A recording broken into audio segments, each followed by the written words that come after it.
Hey comic fans, Dave here at Ground Zero. It's Wednesday morning. That means it is time for your weekly look at what's new on the shelves at your favorite local comic book store. Now, putting these videos together is a process that usually starts the night before. I put everything out there on the stands behind me and I give them a quick run through to see what's there, so I'll have a better idea of what to talk about the next day. Well, last night as I put books on the shelves, I had one goal in mind and one goal only, and that was cut back on the poop jokes.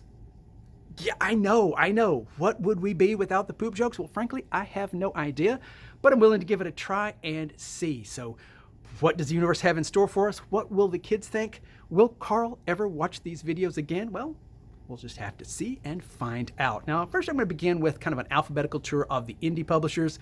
We're big fans of independent comic books here at Ground Zero. We think there's a lot of hot new publishers doing really great work. So we're going to start with Ablaze and He Who Fights Monsters. Now, I talked about the first issue of this a few weeks back because, yes, this actually is the second issue of this series, but that's okay. We're not taking the bait on that one.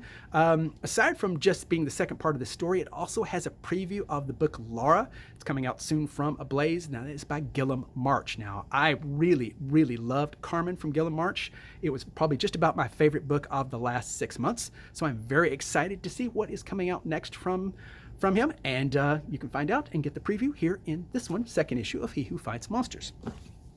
So moving one notch over to AWA, they do also some pretty good work. Not All Robots, for example, is from them. Well, this is a J. Michael Straczynski title called Telepaths. Didn't get a chance to read the first issue of this. I had some people tell me some really interesting things about it because, yes, once again, this is the second issue of Telepaths, but we all love J. Michael Straczynski here. Obviously creator of Babylon 5, writer of a long run on Spider-Man, so a veteran of both comic book and TV work. So, definitely worth your support. Telepaths from J. Michael Straczynski. Second issue. Moving over to Bad Idea. Now, Bad Idea is one I always debate about even mentioning Bad Idea because I just don't have to. Those books sell really well. People are just hungry for the next Bad Idea. Well, the next Bad Idea in this case is Monster Kill Squad. Issue number 2. So, this is getting more challenging, certainly, because Monsters and number 2, you can imagine the jokes I had in mind, but not gonna do it, not gonna crack. Just mentioned that Monster Kill Squad number 2 is on the stands this week.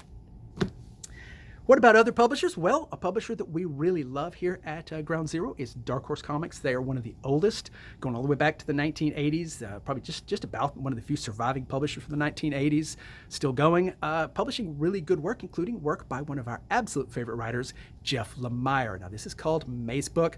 First issue of this, I sold out and then got a few more copies in, so come get them while you can, and you can pick up the second issue. Yep, issue number 2 from Jeff Lemire. But I don't know what else to do, really. Either way, he's got a really good style that people really respond to if they like something off the beaten path, not your usual superhero stuff. And it is on the stands this week, so please give some love to Dark Horse Comics. And if you haven't discovered Jeff Lemire yet, you are missing out. So this is the way to do both. Another publisher I'll talk about is Vault Comics. They have had a lot of pretty successful sleeper hits lately. The Blue Flame, Cullen Bunn's The Last Book You'll Ever Read. I've had quite a few, and one of those books has been Deadbox. Now, once again, it's issue number 2. It's the second issue of this series, but this is from writer Mark Russell, who is fast becoming one of my absolute favorite comic book writers. So in deference to how much I like his work, not gonna make any jokes about this one. But man, oh man, Mark, you made it hard. It's an issue number 2 with a monkey on the cover. You're flinging it my way, but I'm not going to swing at it. So either way, Deadbox number 2 in this week from Vault. Okay, Omar, one more from Image Comics. That is the Me You Love in the Dark. This is from Scotty Young. I'm a little perplexed as to why this is quite as big a hit as it is, although it has been a very big hit. Now, I like Scotty Young. I think Scotty Young does great work. He's a great comic stylist. Visually, his stuff is always really interesting. Plot-wise, this is about as slight as they come. First couple issues, we got maybe 15 seconds of plot, but it doesn't matter. People have bought this in droves, which is why we're now getting this second printing of number 2. So it's not only a number 2, it's a second printing. It is a double number 2 from Image. What are you doing to me, universe? Either way, it's here. Well, okay, moving over to DC. I'm sure they won't disappoint me, and sure enough, they don't. I Am Batman, doing number 2. It's the non-Bruce Wayne Batman. John Ridley. This is actually the Batman that I enjoy reading probably a little more. If you got to read a Batman book, this is probably, I think, the one to do right now. John Ridley is, frankly, a better writer than what they have on a lot of the other books. And he's doing number 2. So, yeah, well, okay. How far can I go with this?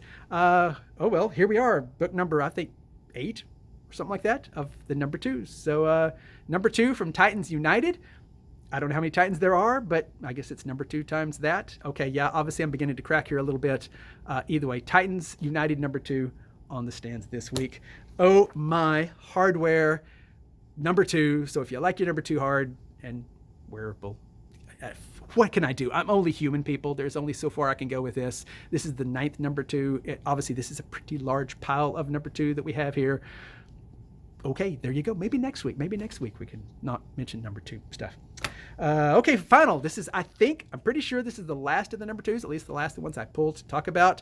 Harley Quinn, the Eat, Bang, Kill tour. Obviously, if I hadn't already cracked, there's no way I could get past this one because, gosh, look at that. Harley, Poison Ivy, and Catwoman. In case you're wondering, number 2. There they are, doing number 2 right there on the cover. I'm only human, okay? There's only so far I could go with this. The universe made sure of that. But was there anything other than this rather large pile of number 2? Yes, there was. There was some number 1s this week. Half of them Batman, of course, because, he's Batman. Meanwhile, we get Batman the Imposter. Now, I'm kind of anxious to see what people think of this book. I was a little more excited about it than I usually am for a Batman book, but mostly because of the art of Andrea Sorrentino. Sorrentino's work is very much kind of a photorealistic kind of documentary style, and that lends a different look than what we're used to for Batman books. So I don't know. I really don't. People may hate this, or it may be an absolute instant classic. I guess we're going to find out. First issue of that is on the stands this week. It's going to be I'm not sure how many, 3 issue, something like that. Prestige format, Black Label series. So I'd be excited if I was a Batman fan. Likewise, if I was a Batman fan, I might be excited about this one. It's another $10 DC book because, hey, DC is trying to hit us with a $10 book just about every week. This week, it's Batman the Audio Adventures. Yeah, I'm not going to read that one. Sorry. So all I can tell you is it's $10 and it's in. A few more number 1s I can talk about, though. Star Trek, as far as I'm concerned. Everybody loves Star Trek. If you don't tell me, because that would shatter my worldview, because in my little world, everybody loves Star Trek and they adore the Mirror Universe. So Mirror War gives you just about everything you'd want in a nice, tidy little package from IDW starting this week. A book Michael would definitely want me to mention is World of Darkness. He really, really liked the vampire series they did, which all ties into this. This is vampires and werewolves. Let's face it, it's called World of Darkness because they couldn't afford to license Underworld. But that's exactly what it is. So if you've loved Underworld, there you are. Vampires, werewolves, going at it. Michael recommends this book from Vault Comics. One book from Marvel, actually a couple books I'll talk from Marvel, but only one that is a number 1, Black Panther Legends. I don't know if there was a need for this book or not, but Marvel says there is, and they say you will buy it because it's Black Panther and it's number 1, and he's had a movie. So I don't know what else to say. Who am I to argue with Disney? 2 more Marvel books that I will talk about. Immortal Hulk finally ends its run. This has been a fabulous, fabulous series. Al Ewing, I don't know why he's not considered more of a superstar than he is, because, man, he just does stellar work, especially in this book. People absolutely loved this book, and yet it didn't quite make him the star that Donny Cates became or any of those, and he should be. So look for Al Ewing's work. It's here, and the final issue, big mammoth, hefty issue of Immortal Hulk on the stands this week with a really cool Alex Ross cover. Lastly, sort of, is Star Wars War of the Bounty Hunters, which I think in the future historians will probably be calling the 100-issue war, because it's taken at least 100 issues to go through it, and while it's like sort of over with this, it's not over because the next chapter starts soon, so it may have to be the 200-issue war, but either way, it's on the stands this week. Oh my. Okay, well, one little bit of trivia question here. I'm going to talk about a few books. Hardware, Blue and the Gold, Strange Adventures, and Superman and the Authority number 4 all ship this week. What do these books have in common? They were all supposed to ship in August. That's right. Here it is, the 13th of October. These books are about 6 weeks late, and apparently we're going to be having a lot more of that. It's not a case of writers being slow or artists being late. It is purely a case of supply chain issues. You've been hearing about it on the news, all the different supply issues have been happening with different products. It is hitting comics. It's been hitting manga for a big part of the past year. Now it's starting to really hit the comic publishers when a giant like DC is shipping books late, and they are now consistently shipping a lot of books late. So your favorite comic actually might not show up at your local comic store when you think it's going to.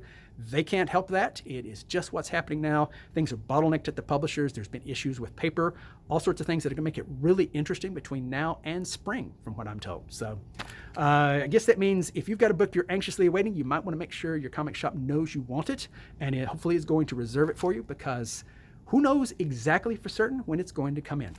Just another challenge facing the comic industry today. That's a fact.